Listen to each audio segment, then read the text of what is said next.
Почитувани гледачи, добар ден. Јас сум Сања Димитровска, ова е Добриот доктор.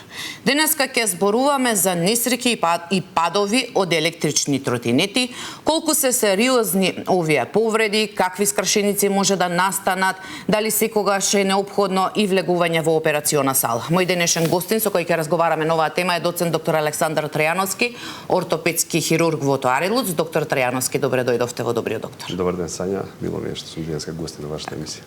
И од самите билтени, од она што го гледаме нели по улиците, многу често се случуваат и сообраќајни несреќи. Имавме и смртен случај на дете пред некој ден, падови од тротинети, многу брзо се вози. Колку често, доктор Тројановски, може да кажеме дека во ортопедските амбуланти имате, па и во операционите сали имате пациенти со вакви повреди?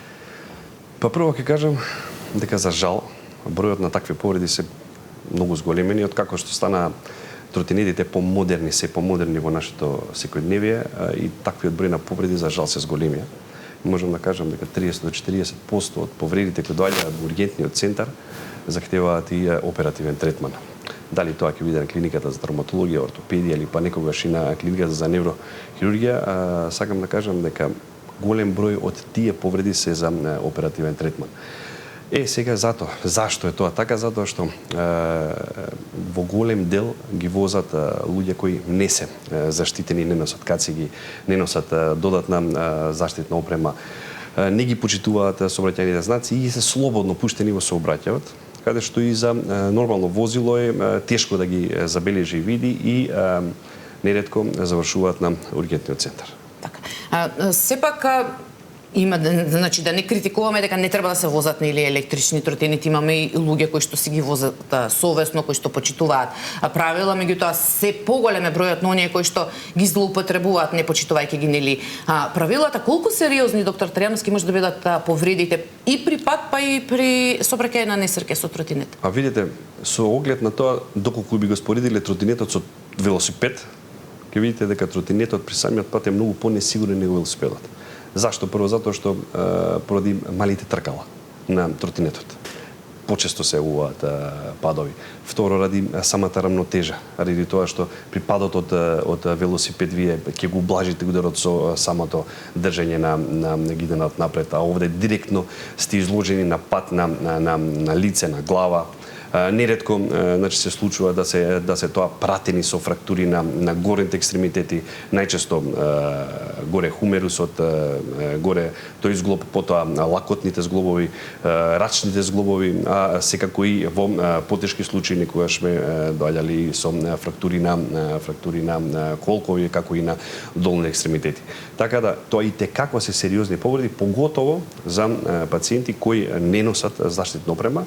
Зашто го зборувам ова? Затоа што неретко се случувало пациенти доаѓаат со кранијални повреди, неуротрауми кои ме захтеваат им оперативен третман, па долго време лежат во карил или во кома центарот, така да и текако се сериозни тие повреди доколку не се ноши заштитна опрема.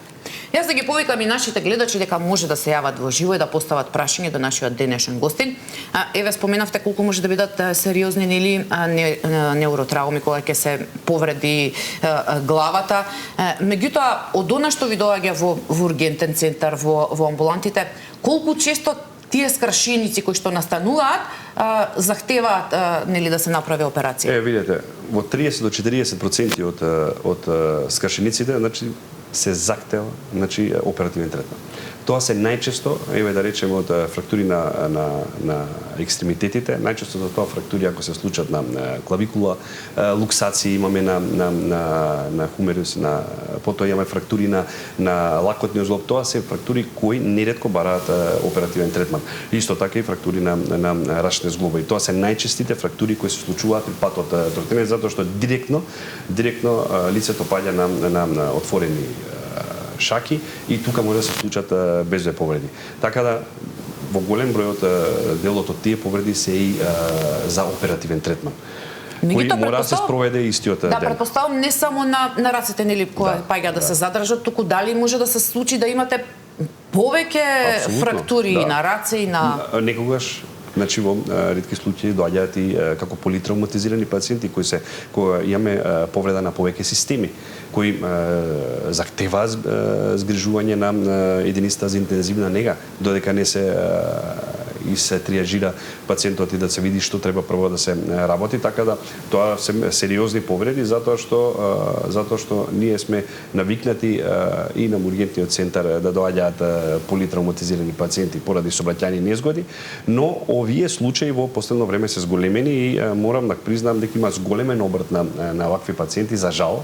Прво ја ќе кажам да вие да ги почитувате сообраќајните знаци, многу сте поизложени на повреди кога возите тротинет затоа што не сте видлив во сообраќај.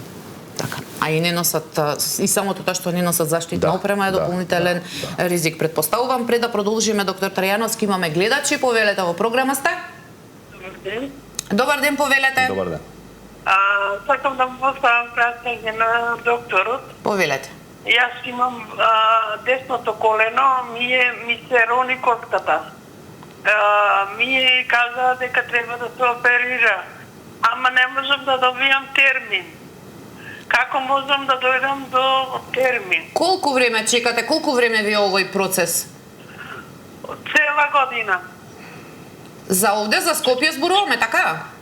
За Скопје. Така. Еве кога не може да добијат термин, меѓутоа самото ронење нели си бара понатамошен третман. Прво, еве нека дојде пациентката во вторник, сум во амбуланта, ќе видиме, ќе прегледаме, не е спорно, да видиме за што се работи. Очигледно дека се работи за некоја артроза на колениот зглоб, мислам дека спомна. Да, кога се рони коската. Да, кога се рони коската, така да листи на чекање имало од секогаш тие листи на чекање изразени и морам да кажам дека ние како доктори се трудиме колку можно тие листи на чекање, тие пациенти да што може побрзо да ги оперираме и да дојдат до оперативен третман.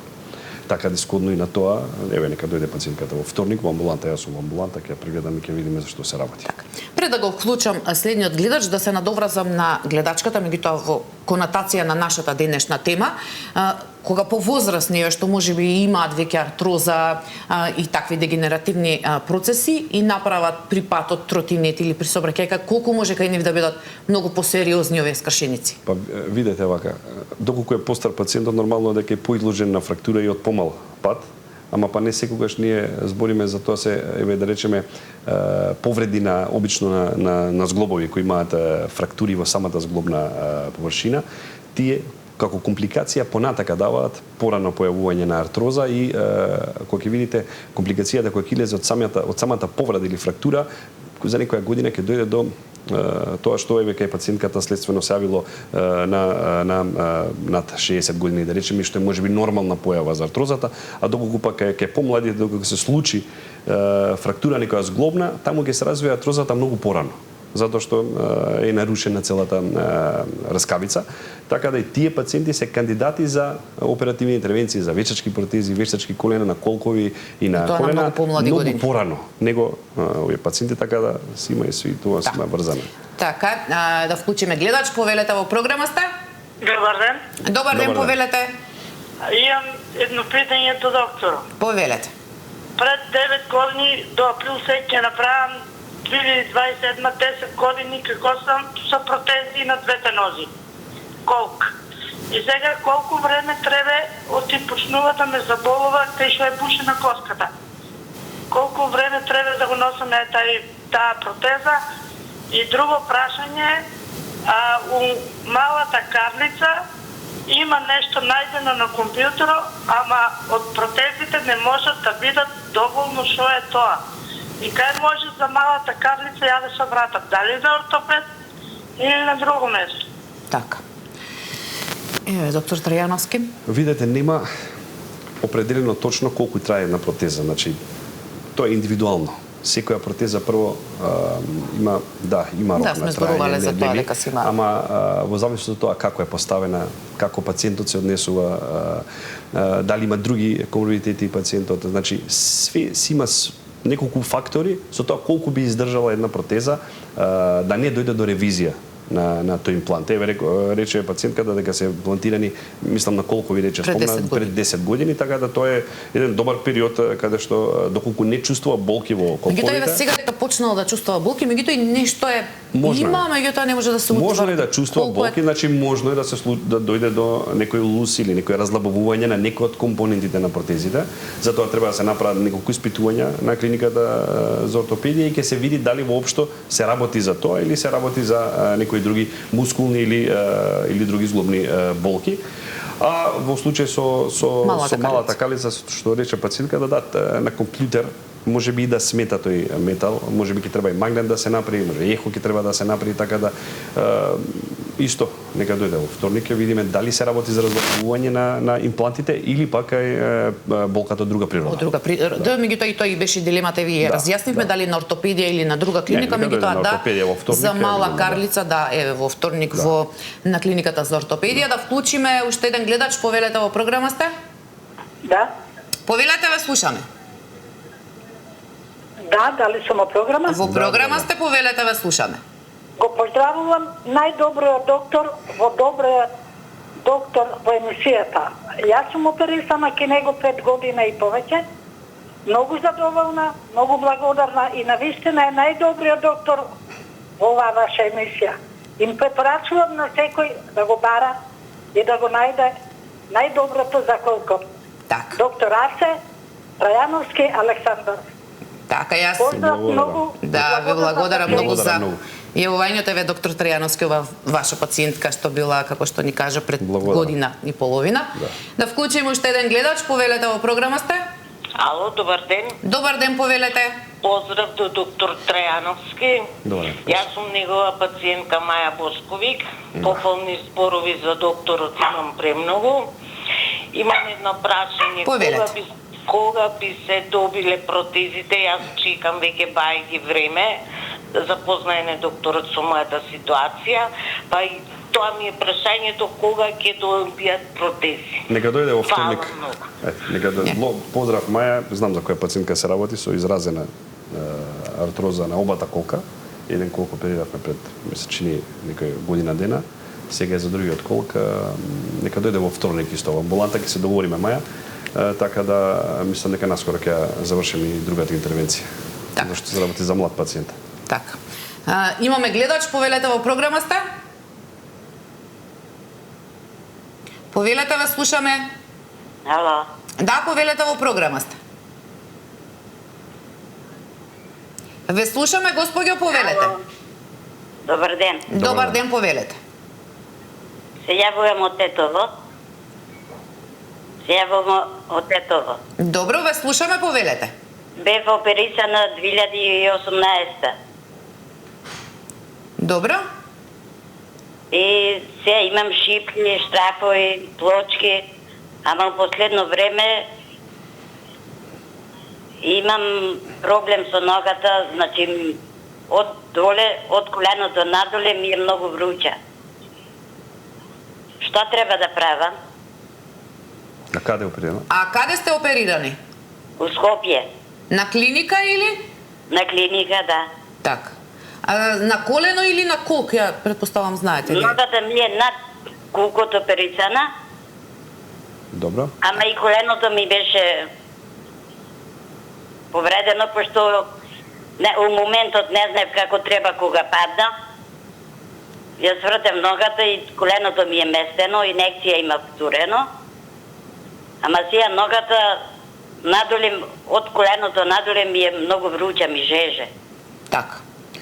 Колку може ве од самите, како последица, нели? Предпоставам, како што кажа, при пад, предпоставам скршеници имала? Да, наверно се работи, да, за фрактура на проксимален горе феморот. Сега, после, мислам, рече пред 2018, така, после толку време, не ми се верува дека тоа што е доле печење и жарење е врзано со оперативната интервенција. Мислам дека тука има и природа од самиот рбет, така да јас советувам пациентката да направи една нова ертеграфија на лумбалниот рбет, а и на самиот колк, таму каде што е изведена оперативната интервенција, и ќе видиме од каде доаѓа тоа е жарење или трнење, како што го нарекува. По мене најверојатно се работи за нерв, ама ќе треба да се доиспита. Така, да се направат дополнителни исследувања.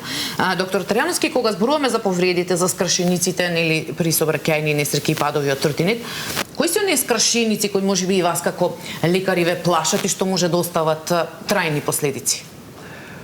Тоа се тие што кажувам примерно зглобни повреди.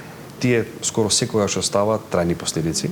Дали ќе бидат тоа контрактури и укочување на самите зглобови, дали тоа ќе бидат развивање на артрози после во подосежниот период од самите фрактури, како и многу сериозни тие кранијални повреди што ги зборевме на глава, повреди кои и те како можат да доведат до трајни последици на самиот организам. Така да тоа се врзан конгломерат на повреди кои секако носат трајни последици, затоа што ние кога кажеме дека еве артрозата ќе ја решиме со вештачка протеза или со имплант, да, во ред ќе ја решиме и контрактурата и болката, но сепак тоа е за самиот пациент нова оперативна интервенција. Не секогаш тие оперативни интервенции завршуваат успешно. Значи, сведоци сме на многу голем број на компликации, како тромбози, како инфекции, како нееднаквост на екстремитети. Значи, тоа се компликации кои се опишани, но сепак пациентот ќе се носи со нив и понатака. А све примерно било падот од тротинетот да се доведе до тие низ на оперативни интервенции кои ќе го чекаат или ќе го следат во текот на животот.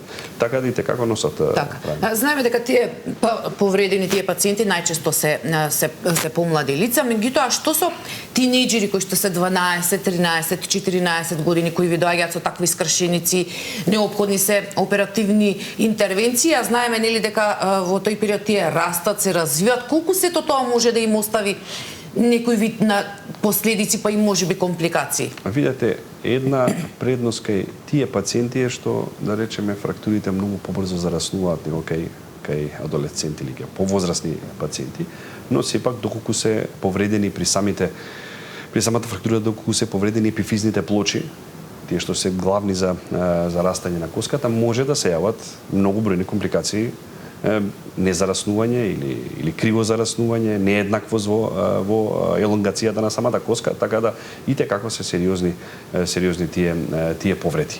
Тие најчесто завршуваат на клиниката за детска хирургија, таму и се оперираат, но неретко доаѓаат и на клиниката за ортопедија. Така да нарушувањето на зоната на раст кај пациенти, пошто зоната на раст се затвара негде околу 14-та година, да. Нарушувањето на зоната на раст под 14-та година, значи тие епифизни плочи што ги викаме ние, медицински и како носат коморбидитети и компликации. Тоа е кога зборуваме нели за тинејџери, за млади, меѓутоа еве кај повозрасни такви интервенции нели поради повреди од тротинет, колку може да бидат и причина за одреден вид на инвалидитет после тоа? И прве рачунете ако се работи за фрактура на лактот. 90% од фрактурите на лактот завршуваат со некоја контрактура во зглобот. Значи пациентот не е во можност да исправи раката максимално или да ја свитка максимално, така да 90% од самите фрактури знаат да дадат некој одредена контрактура. И покрај тоа што пациентот завршил со физикална терапија, и покрај тоа што пациентот се труди да ги добие сите движења, во голем број случаите тие завршуваат со контрактура, така да тоа е апсолутно по мене, па не и по праксата медицинска, е траен инвалидитет кај пациентот, значи неможност да се врати самиот зглоб во првобитната положба. Така да ќе го кажам лактот, затоа што лактот е зглоб кој е најизразен на контрактури во самиот во човековото тело. Кога зборуваме, доктор Трајановски, за тротинетите и сето на нели што го вие гледате во амбулантите и во операционите сали, а направивте и споредба нели при патот велосипед, кои би биле разликите. Колку всушност тие што ги возат тротинетите ја подценуваат моќта и брзината на самиот тротинет и не се свесни какви последици може да настанат? Па видите да возите 20-30, тие возат околу 30 км на час. Да возите 30 км на час со кола, и вие кога се возите околу 30 км на час во кола, мислите дека тоа премногу споро и така делува, и мислите дека исто и на тротинет. Возењето и брзината е иста, нели? И нас ни делува дека е споро. Но не е иста кинематиката. При самиот удар кога ќе летне пациентот, директно паѓа на асфалт. Поготово ако е незаштитен, вие да паднете со 30 км на час незаштитен на асфалт, ќе имате катастрофални последици. тоа би го зборили се падови од мотори, све со поголеми брзини. Кај тротинетите е падот од многу помала брзина. Ама телото ни е директно изложено, поготово главата ни е директно изложена на удар на асфалт.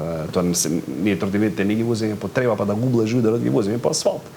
И знаеме какви катастрофални повреди знаат да се случат, така да возењето од 20-30 км на час, иако изгледа споро или мало, кај пациентите носи катастрофални последици. И еве сега да укажеме колку е важно и тротинет кога се вози, иако еве со 30 како што велите километри на час, да се носи кацига колку може да ги ублажи повредите доколку нели се летне на асфалтот. Вие ќе направам само една споредба да им стане на пациентите јасно и можеби да потикнеме од тука носење на заштитни кациги, а тоа е пациент со кранијална повреда или со повреда на главата, без кацига, знае да заврши на клиниката за интензивна нега и таму да лежи со месеци.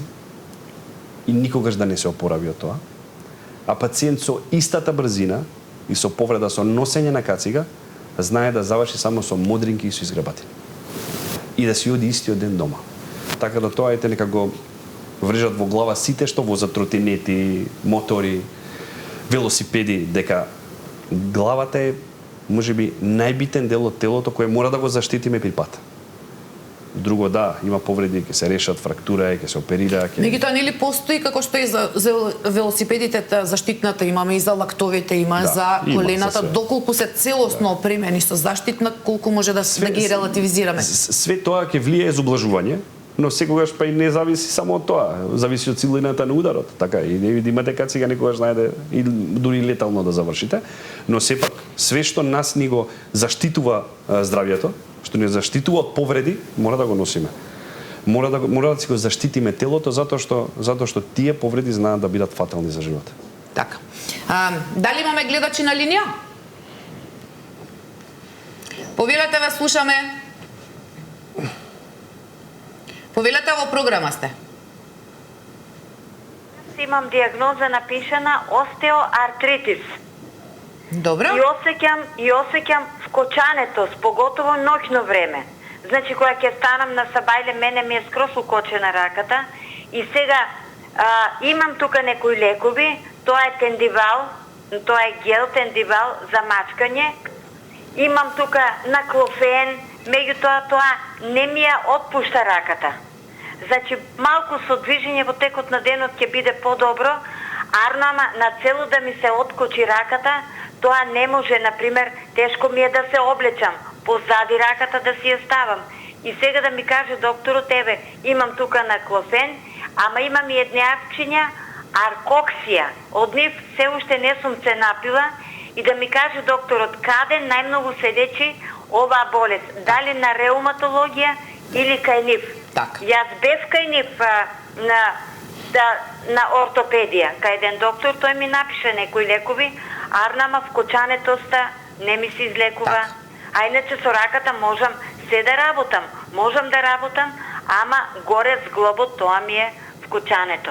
Так. Благодарам толку. Ви благодарам многу за јавањето. Еве, доктор Тријановски, колку ова што го спомена нашата гледачка е ваша патологија или на клиниката за реума? Видете, не секогаш е мултидисциплинарен пристап на пациентот и од страна на ревматолог и од страна на ортопед.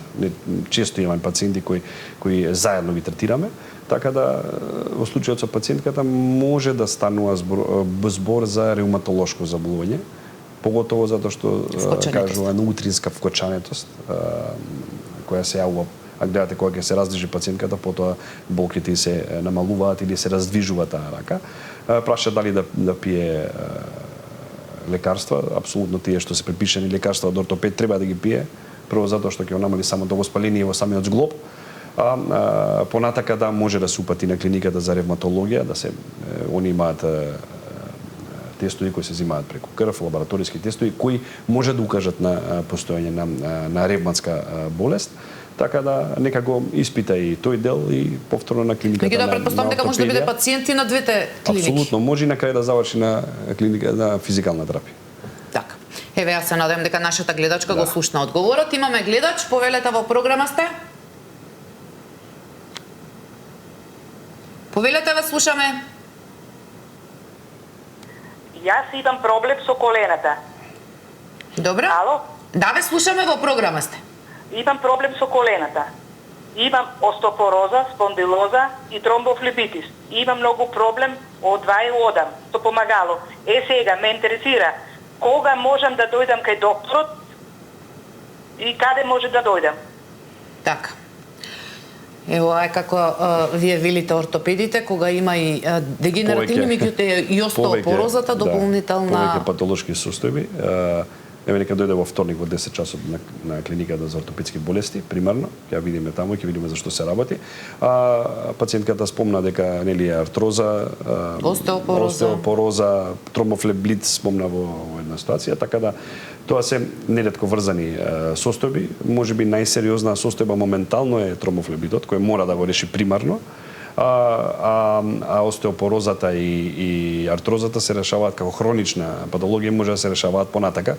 Сепак мислам дека тромбофлебитот е нешто што е најбитно да го решава и тоа може да го проба да го реши на клиниката за трансфузиологија примарно, да видиме од која причина и зашто е појавен тромбофлебитот, а секако остеопорозата и артрозата ќе ги решаваме на клиниката за ортопедија.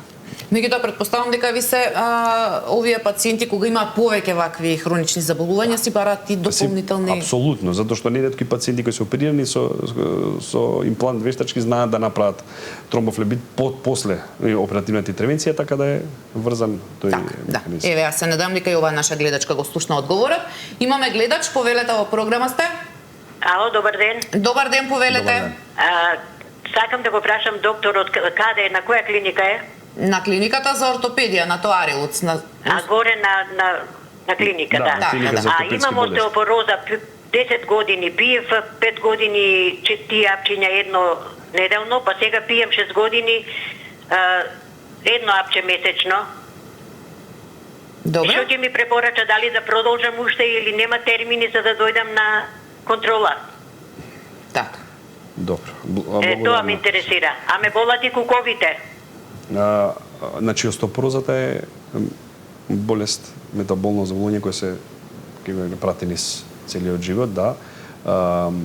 Имаме бисфосфонатија на пациентката напомена дека пие еднаш месечно најверојатно албодроник, кажи го, сега треба да направи нов дексаскен примарно, за да го тврдиме до каде е самата остеопороза. И со тоа и после него или ќе продолжиме терапијата, или ќе се намали терапијата согласно со самиот дексаскен. Во мајчин дом на клиниката за ортопедија има декс апарат, мислам и нов апарат. Нов апарат, така да мислам дека може да се да и закаже прво матичниот на ортопед, па потоа ние ќе опатиме на дексаскен за да видиме зашто се работи. А за болките во колкови најдобро да се направи прво клинички преглед, па РТГ графија и ќе се го види одма. Значи може и со самата остеопороза после одреден период да настанат и оние дегенеративни. Апсолутно. Дегенеративните промени не се врзани со остеопорозата. Так. Тие не следат сите нас. Кај некои имаат израз, кај некои не. Така. Еве се надевам дека нашата гледачка го слушна одговорот. Имаме гледач, повелете во програма сте. Ало, добар ден. Добар ден, повелете. Поздрав до студиото. Ви благодариме, повелете. Благодарам. 3 пат повредено е десното колено и е подебело од левото, а исто така и десната нога под коленото е здебелена. Прво прашање. Другото прашање би го замолила докторот, ме замолија да прашам ако добијам врска, дали хемотерапијата како делува врз коските и ќе го молам докторот да ми одговори која е разликата меѓу артритис, артроза, реуматен артритис.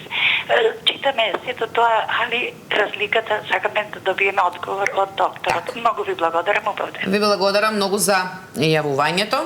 Еве имаме 3 прашања. Значи, прво спомна пациентката дека да прашам, првото прашање мислам дека беше за како делува хемотерапијата на. Тоа беше второ. Или второ беше. Ајде од тоа ќе почнеме бе. Така, ајде. Хемотерапијата делува на коските, факт е дека делува, ја ослабува коската, ја прави остеопоротична коска, да го нарушува матриксот на коската. Поготово ако прима долго пациентката хемотерапија, така да тоа најчесто остеопороза може да се појави од долготрајно примање на хемотерапија, така да тие пациенти ние ги кондиционираме со калциум или со бифосфонати со цел да се одржи таа рамнотежа, да, и како делува на самата Првото коска. прашање, при пат на колено за дебелување и под коленото, да, тоа беше првото прашање. Да, окей, значи имало пат, при секој пат прво се јавува оток, нели, имаме една контузионо, она состојба на самото колено, сигурно тоа е бил отокот. Сега тој оток знае да презистира подолго време, затоа што нема кај да се ресорбира така. Така да затоа и ние даваме најчесто препарати кои пробуваме да го намалат отокот, дали се тоа во вид на апчиња, дали се тоа во вид на гелови за мачкање, обично даваме со цел да се намали тој оток. Ама претпоставувам дека пациентката е следена рентгенолошки доколку се работи, дали се работи за фрактура, дали се работи за некоја фисура или пукнатина на самата коска или повреда на меки структури, и тие сите даваат оток примарно и тој оток може да перзистира. И последното беше и она што нели претходната гледачка ни се јави, остеоартритис, ревматоиден артритис, артроза, тоа се сепак различни дијагнози од различни клиники. Различни дијагнози се различни, затоа што ревматолошкото заболување е системско заболување на сврзното ткиво во самата коска и првите знаци се нарушување на малите зглобови, отоци на малите зглобови, ангулации во тие предели, тогаш се и најчестите болки кога самата болест е во активната фаза. А има и фаза на ремисија кога ја држиме под контрола, да речеме, и не ја третираат ревматолозите. Факт е дека тие зглобови се нарушуваат од самите отоци. Кога имате вие оток во самиот зглоб, раскавицата трпи притисок. И тогаш се и болни тие зглобови, и кога има оток во тој зглоб, раскавицата се уништува. Народски кажано се јаде, при што доаѓа до таа фаза ние што викаме артроза од самата реуматидна природа. Така да и тие пациенти ги оперираме и нормално ставаме ендопротезија на афектираните зглобови. А разликата со артрозата, да речеме, што артрозата значи е дегенеративно старење на самата раскавица и се јавува обично во повозрасна, и не се случува за ден-два, туку е процес што трае. А може да се јави и нормално, како што рековме, нели, поради X причини во помладата популација. Така. Да вклучиме гледач, повелете во програма сте. Повелете, ве слушаме. Докторот вака кај мене се работи за повреда на колено пред 7-8 години. Утврдено е дека е скинат менискусот. Тогаш само со преглед останав и сега ми се појавија отоци, коленото претходно ми отечуваше, ама сега отокот ми е во зглобот надолу ми оди, во ногата. Дали е неопходен оперативен зафат или може некако со лекарство да помине? Така. Повреди на менискуси најчесто захтеваат оперативен третман. Најчесто. Затоа што тоа се тие, како ги викаме народски, перничиња кои го блажуваат самиот притисок помеѓу двете коски, помеѓу феморите, помеѓу тибијата доле. И имаат и како круцијален дел во тоа облажување и компресија што прават двете коски, така да во најголем дел се за оперативен третман. Тоа се верифицира преку магнетна резонанца, најверојатно е направена магнетна резонанца затоа што е установено дека има повреда на менискус. Доколку не се оперира, да речеме, може да се појави вклештување, укочување на самата нога, доколку се целосно се рацепи се рупторира тој дел од менискусот и може да се јави вклештување на самото колено, тие бараат тогаш итна оперативна интервенција за деблокада на самото колено. Сме имали такви случаи. А отокот во ногата, што рече господјата дека се спушта надоле, да може да е од самото штедење на тој екстремитет. Знаеме дека на заодржување на зглобовите нас не треба мобилност и движење, така да може и од тоа да е, а може и други причини, нека дојде на клиниката. Така, да се доиследи. Што се работи, да. Имаме гледач, повелете во програма сте. Добар ден. Добар ден, повелете. Добар ден. Се јавувам, голем поздрав прво до вас и до докторот. Ви благодариме многу, повелете. Јас сум релативно млада личност на 39 годишна возраст, а установено ми е почеток на остеопороза и имам проблеми со рбетот, значи имам надуви меѓу 2-3 пршлени, магниом и имам релативно големи болки во левиот колк. Сега сакате кој би бил процесот на исследување, на диагностика? Диагностика, да. Дали ќе следи оперативен зафат или може со лекарства, оти со лекарства веќе и со арокција, со сите тие терапии немам ублажување никакво на болката. Така. Еве, доктор Тројановски, ја слушнавме гледачката, се станува збор сепак за млада личност со веќе диагностицирана остеопороза. 37 години со диагностицирана, значи може да се јави таа рана постменопауза, ние што викаме ке жените. Значи, може би тоа случај. Тука може би има и други случаи. Не знам историјата на господјата, значи дали примала пред тоа кортикотерапија и све што би довело до рана појава на остеопороза, која може да биде врзана со многу состојби други. И тие болки што се јавуваат сега по колкови или по рбетот, како што рече, не ја слушнав дали каже само компресивна фрактура, дали има некој на некој од рбетот, тоа е веќе сериозна состојба, значи се работи за напредната остеопороза. Нив најчесто ги третираат, да речеме, поради остеопорозата и клиниката за ендокринологија. Така да, еве, нека дојде во вторник да видиме зашто се работи, да доиследиме, да видиме целата историја на пациентката и ќе одлучиме дали ќе треба оперативна интервенција, дали ќе треба лекарства за понатака. Така. И бидејќи сме на самиот крај на емисијата, да се вратиме на она што ни беше темата, нели, повредите и несреќите со тротинети. Еве, кажавме се, меѓутоа уште еднаш, доктор Тројановски, кој би бил вашиот апел за да се намалат тие повреди, да се намали бројот на пациенти и на клиника и секако да се почитуваат, предпоставувам, сообраќајните правила и прописи? Да, мојот апел е примерно да се почитуваат сообраќајните знаци, прописи, да отвориме 4 очи, народски кажано, поготово кога возиме нешто на 2 тркала, дали е тоа тротинет, дали е тоа мотор.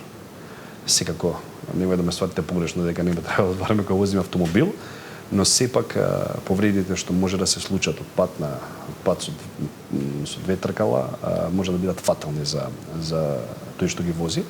Така да апсолутно вклучување во сообраќајот со преголема опрезност, отварање на очите, поминување на семафори, па и кога е зелено да се гледа лево десно, да се гледа уклучување на тротоари, тоа би го советувал. Меѓутоа, ја лично имам видено тројца на тротинет, колку е тоа сериозна опасност. Ако бил тротинетот измислен и направен за еден човек, може да замислите какви повреди може да се случат докога го возат тројца во исто време. Сум ги гледал јас, за жал, и тоа најчесто се деца, 10, 11, 12 години, така тука да би советувал и родителите да си ја преземат својата одговорност, затоа што не секогаш детето е свесно во каква неволја може да навлезе.